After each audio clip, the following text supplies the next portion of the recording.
I've been a doctor for 10 years now. I'd seen people come to my hospital with all kinds of emergencies.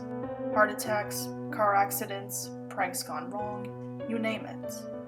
I'd seen so much gore that I was desensitized by it. By year 6, I thought I'd seen it all. But one patient proved me wrong. I still try to understand what happened to this day. The day started out as usual. At the time, my then 8-year-old niece was staying in my hospital. Her name was Jane, and she was admitted for appendicitis. I'd spend some time with her as much as I could. That morning, I comforted Jane before she was taken to the OR. She was understandably scared about the surgery. Thankfully, Jane calmed down just in time. My niece was taken to the OR, and I returned to work in high spirits. But my peace of mind didn't last long. About 5 minutes passed, and I witnessed a chaotic scene. I saw a man being rushed into the emergency room. From where I stood, I saw that he was missing an arm. I'd seen people come into the hospital with missing body parts.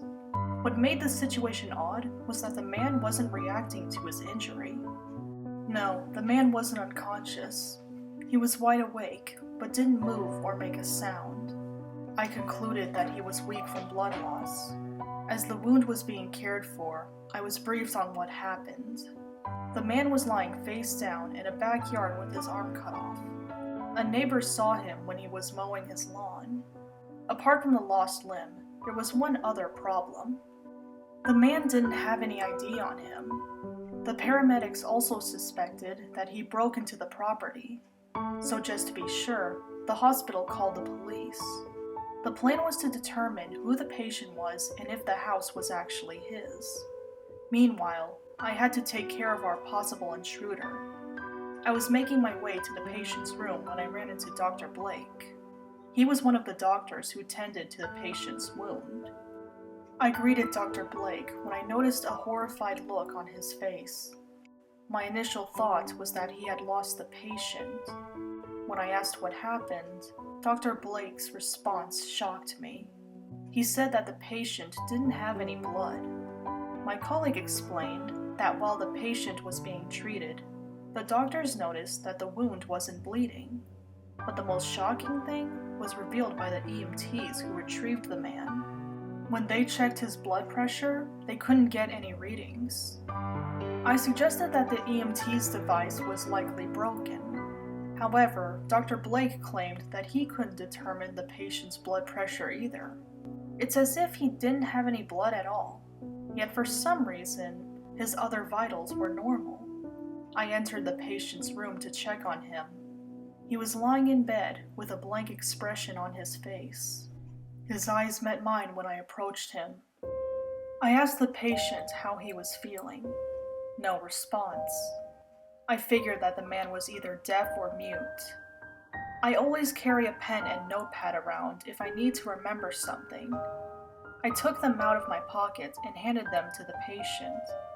He jotted something down before handing the notepad back to me.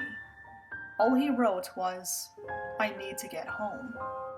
I viewed this as the perfect segue to ask the patient where he lived. When I did, he wrote down the address of the house he came from. But when I asked more questions, he wouldn't answer. Soon, the police arrived at the hospital.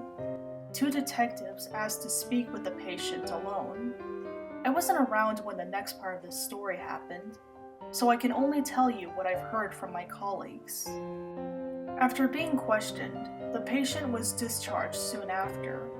Apart from the missing arm, he seemed perfectly fine. I also learned that the house the patient was found at was really his. Apparently, some lunatic tried to rob his house. He carried a machete in case someone was home. I'm sure you can guess what happened next. The burglar escaped by the time help arrived. By my next shift, I'd forgotten about the weird incident.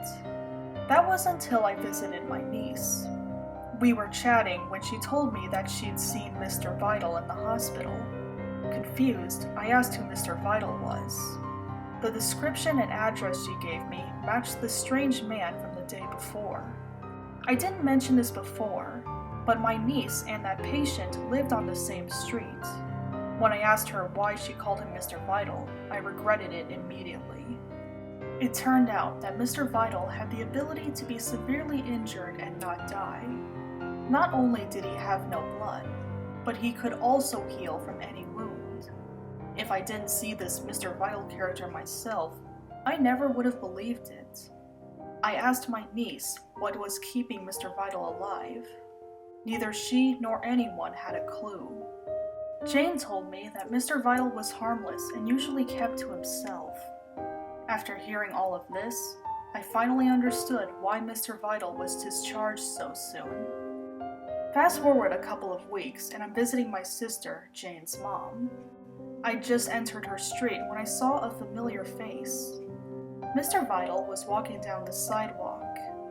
When I pulled over to get a better look at him, I saw his wound. There was a nub about the length of a bicep where his wound should be.